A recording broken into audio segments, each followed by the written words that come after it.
بسم اللہ الرحمن الرحیم۔ السلام علیکم۔ روزانہ واقعات سننے کے لیے اس چینل کو سبسکرائب کریں۔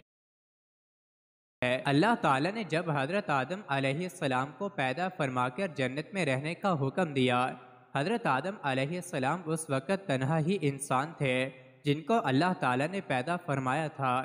حضرت آدم علیہ السلام کو جنت میں ہر کھانے اپنے رہنے سہنے کی چیز مہیا تھی۔ حضرت آدم علیہ السلام کو بس کمی تھی تو ایک انسان کی۔ پھر اللہ تعالیٰ نے حضرت آدم علیہ السلام کی بائیں پسلی سے حضرت اماں حوا کو پیدا کیا۔ حضرت آدم علیہ السلام اور بی بی اماں حوا دونوں ہی جنت میں بہت خوش رہا کرتے تھے۔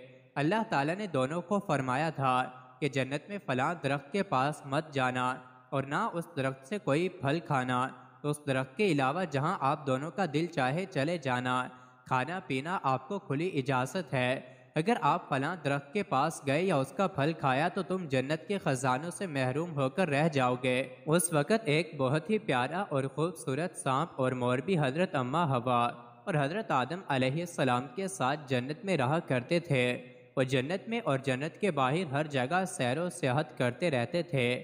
ایک دن وہ دونوں جنت سے باہر سیر کر رہے تھے کہ ان کی ملاقات شیطان سے ہو گئی۔ شیطان نے ان دونوں سے کہا کہ تم مجھے جنت میں لے جاؤ، میں تمہارا ہمیشہ کے لیے شکر گزار رہوں گا۔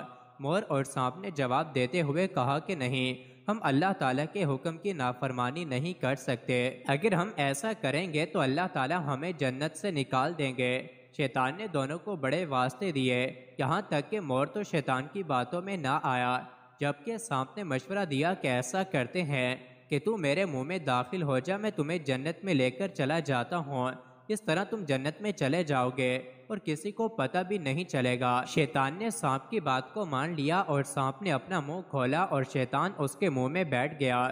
جب شیطان سانپ کے منہ میں بیٹھا تو سانپ نے اپنا منہ بند کر لیا۔ مور نے سانپ کو اپنے پنجوں سے اٹھایا اور جنت لے کر چلا گیا۔ جنت میں داخل ہو کر سانپ نے منہ کھولا اور شیطان باہر آ گیا۔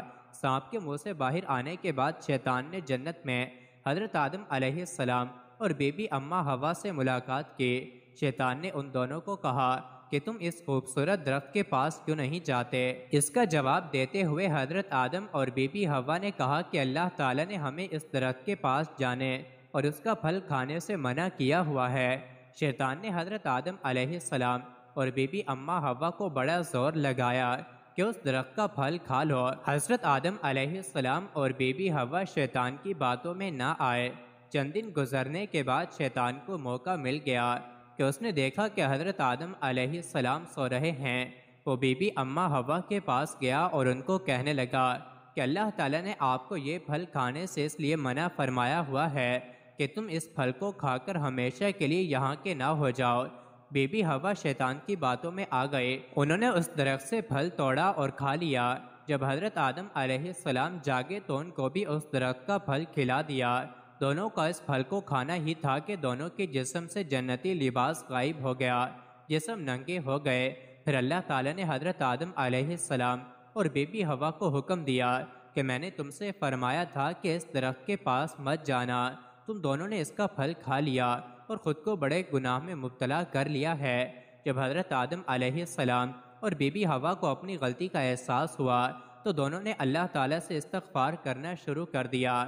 اللہ تعالیٰ نے ان دونوں کو جنت سے نکال کر زمین پر بھیج دیا اور فرمایا کہ تم کو ایک مخصوص وقت کے لیے زمین پر بھیج رہا ہوں۔ اس کے بعد اللہ تعالیٰ نے سانپ اور مور کی ساری خوبصورتی کو ایک لمحے میں ختم کرتے ہوئے ان کو بھی جنت سے باہر نکال دیا۔ اللہ تعالیٰ نے سانپ اور مور کو فرمایا کہ تم دونوں کے لیے یہی سزا کافی ہے کہ تم نے اپنے رب کے حکم کی خلاف ورزی کرتے ہوئے شیطان کو جنت میں داخل کیوں کیا۔ مور نے جس ٹانگوں کے ذریعے شیطان کو جنت میں داخل کیا تھا، اللہ تعالیٰ نے اس کی ٹانگوں کی خوبصورتی کو چھین کر بدصورت بنا دیا۔ سانپ نے شیطان کو اپنے منہ میں رکھ کر اسے جنت میں داخل ہونے کی مدد کی تو اللہ تعالیٰ نے سانپ کے منہ سے ساری خوشبو کو ختم کرتے ہوئے اس کے منہ میں زہر بھر دیا۔ یہی وجہ ہے کہ سانپ کو زہریلا بنا دیا گیا۔ اور مور کی ٹانگوں کو ایسی ہی ویڈیوز کے لیے چینل کو ضرور سبسکرائب کریں۔